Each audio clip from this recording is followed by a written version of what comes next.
Hello, everyone. Welcome back to The Tsunami is Coming, the What Keeps Me Up at Night edition. I'm thrilled today because I am welcoming in this show my good friend, Souheil Ben Slimane. Hi, Ben, because you told me that this is how most of your friends call you, right? Yeah. Hello. Ben, thank you so much for joining me today. And to you, like to all of my other guests, I ask the same question. Ben, can you tell me what keeps you up at night? Well, Jeremy, it's not a surprise for you. You know that recently I switched jobs. I used to be an engineer and I used to code and develop apps.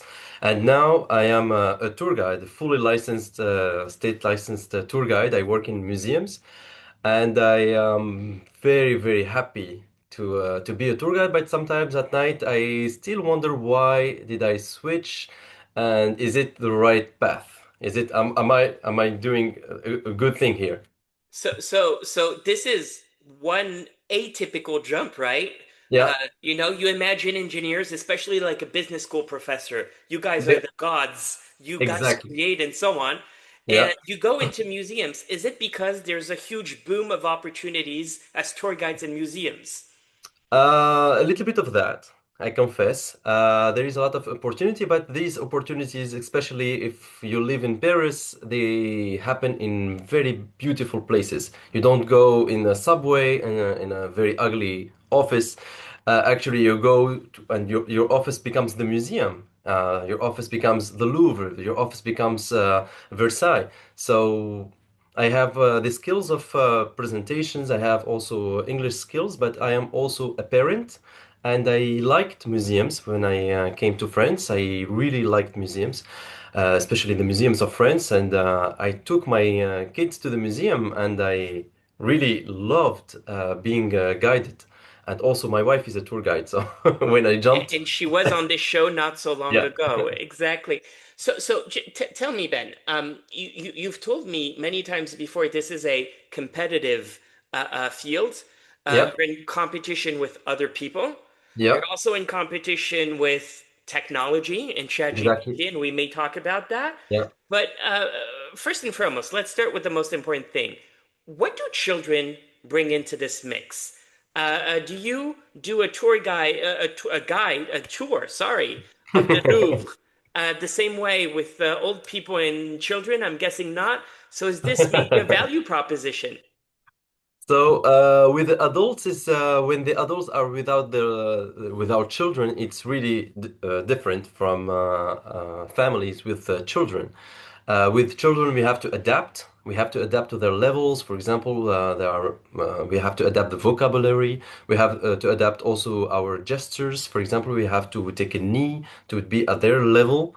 To talk to them, and we also play games. We tell more kid-friendly stories. However, with the adults, we can have a longer conversation. We can stay longer in front of one painting. We can jump right into the painting and the explanation. It can be complex. So let me ask you this. Um, Two populations, Yeah, two different perspectives. You would expect that, okay? yeah. What is it, do you think, that children see that we as adults don't necessarily see? So the children in the beginning they see these pictures as really pictures. They don't really know what they are seeing. For example, when they are in front of the Victoire de Samothrace, the adults they see. I don't know if maybe you can show a picture of this art piece. They see We'll it put already. it in the links below. Yeah. Yes. Thank you. So they see it right away as a masterpiece, a Greek sculpture, as a goddess with wings. For the kids, they don't see it as a goddess right away. They see maybe an angel, maybe a bird. And sometimes I tell the parents, hold on, before telling them what it is. Because I ask them, what do you see in here? So I ask always, like you ask, for example, what keeps you up at night? For me, my question is always, what do you see? When I ask the children, what do you see? Their uh, their um, their description of things is very different from the adults. Everything is new for them, and Hmm. for the adults, we already seen a lot and learned a lot. So to bring curiosity to to bring also a little bit of suspense to teasing to the adults is more difficult than for the kids. Ben, let's do a very speculative exercise here, and Yeah. let's imagine a world in which, well, we all have that child's perspective, Yeah, and we look at the world through that child's perspective. of course. What would you say would be different as a result? I think I think that we are we are children everywhere, where we are moved by something that we didn't explore yet. For example, you, Jeremy, if I take you to Richelieu Wing in the Louvre, you will be a child. You will never act like a child. You will maybe restrain yourself, huh? I'll for try. asking for asking like what we call dumb questions. But these are actually not dumb questions. These are children questions. We all have this inner child that we want to nurture all the time, but we don't know where we can where he will express itself. You see what I mean? Mm. For example, if I take you to the Spanish paintings, maybe you will be bored and you will become an adult again because you're bored. Our Spanish painting doesn't talk to me. I'm just speculating, okay? But if I take you, for example, to something more Eastern and more maybe biblical or something like that, maybe you will say, "Oh, this is maybe interesting for me." So every adult has a wing for him in the Louvre. I'm pretty sure that can bring his inner child in him. And then when this inner child comes out and start asking questions and starts to become really interested what I'm saying, I start telling stories. So, for Mhm. example, I tell stories about Esther in her palace and etc. etc. And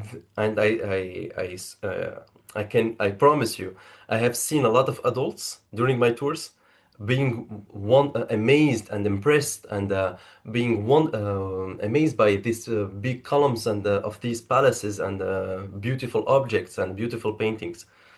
You see, So they re-become children. yeah, Yeah. thinking like a child. And by the way, no offense to Spanish listeners, your paintings are very interesting too.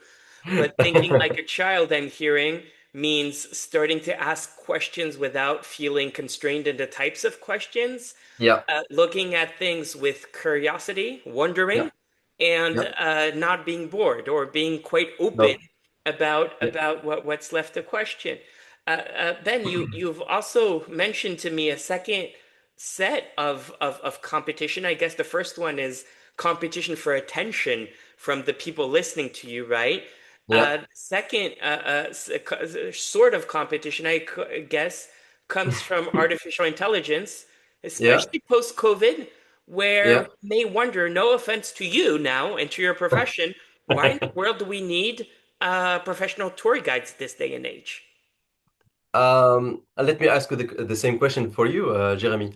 Do you prefer to go to a museum, for example, let's say your best museum in Rome? I don't know which one is it, but let's say something else, like we are not in Paris, and you are going to Rome. Do you prefer to go to Rome with an audio guide, with a ChatGPT, with a perfect virtual tour guide, which is really untireable, talks for hours, have all the answers for your questions, or you want to go there with a nice tour guide I who think maybe you've doesn't made your have, point. you Yes. see, who maybe doesn't have all the answers, but he's present and he Mm. can adapt to you and he can ask you also questions to you and he can also adapt to your level and adapt to the levels of your family and also brings this human touch and human connection that we all strive to have, especially after COVID because we have been separated during COVID.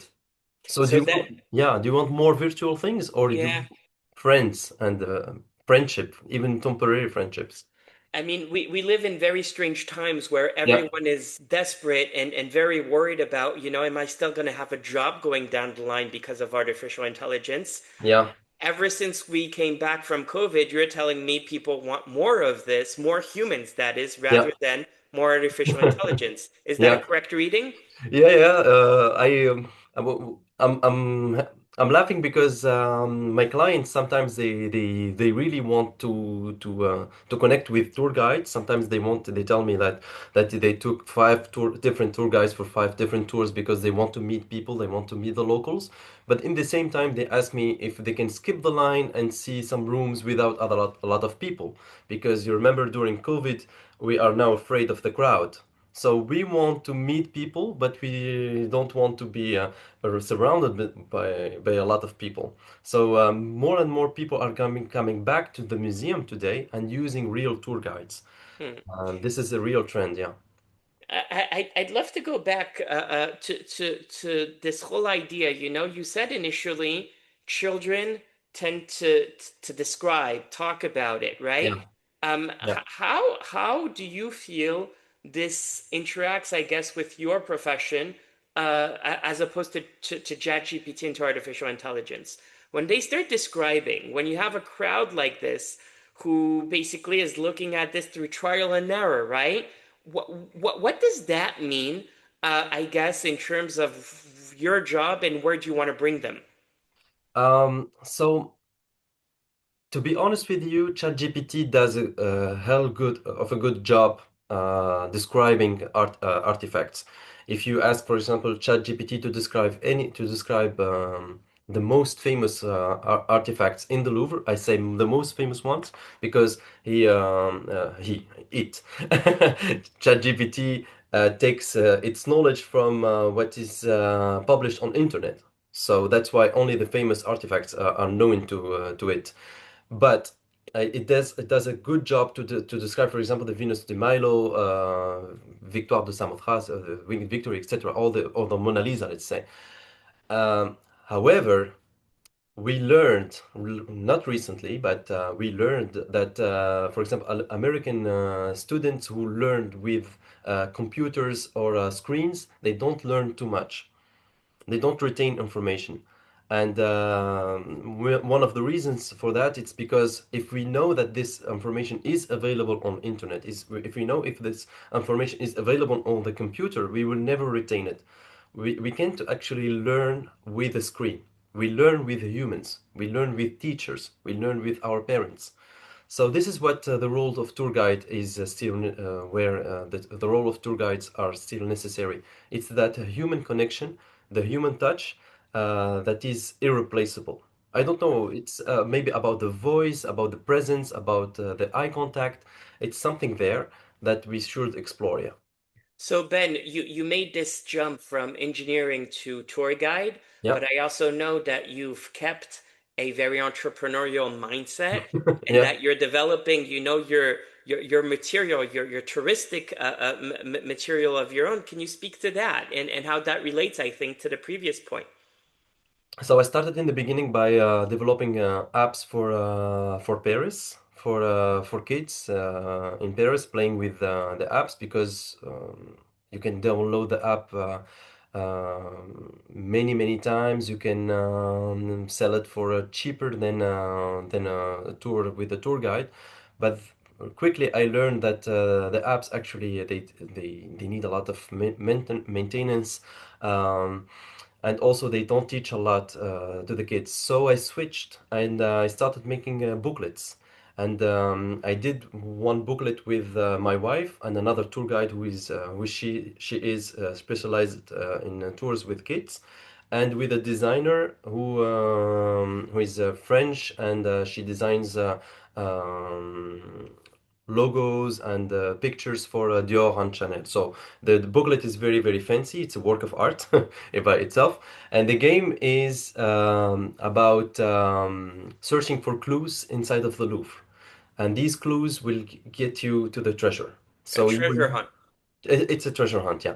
So you meet with an officer of Napoleon, and you receive a letter from Napoleon, but the letter is has a secret code in it. So you have to decipher the code using the key, and the key is with the tour guide, and you have to play the game with the tour guide so you can decipher the code. And at the end, you get gifts.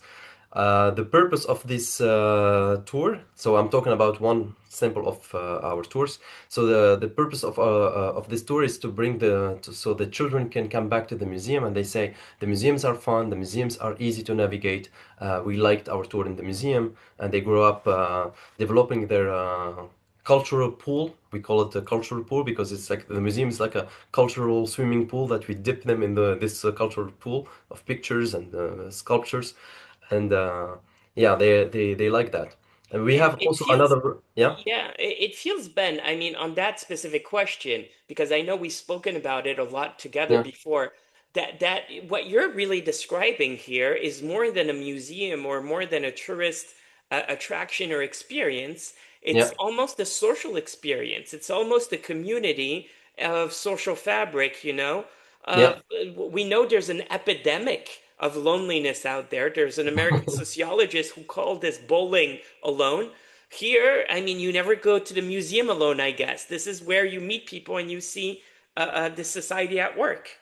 Um, there's this idea. I'm still working on it, but I still keep a lot of good contacts with many parents who still send me texts and letters because their kids they still come back to the museum with us to play other games because we developed other games in other museums like in Orsay, Versailles, in around Notre Dame.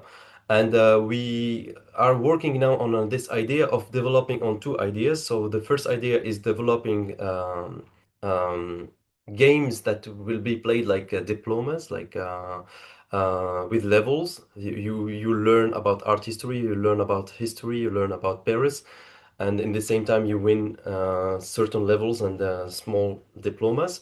But in the same time, we also want to develop a new community for parents who enjoy these games and who enjoy taking their kids to Paris and to learn about Paris history and art history, who really knows the importance of uh, art history. So this community can be also based on the desire to learn and and the desire to bring your children to the museum, and So our maybe they will future grow may, up knowing that they play the same games and yeah.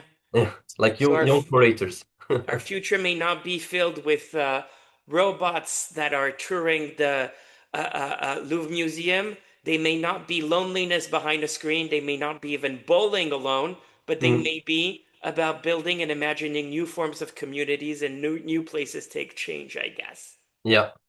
I think the museum in the future will have maybe some booths, not robots, but some booths in front of the paintings, in front of maybe the sculptures, and as you walk next to them, maybe your audio guide will connect to them and will maybe decipher your emotions and talk to you and adapt to you. It will be better than a tour guide in terms of content, in terms of answers, but not as much in terms of presence. Hmm.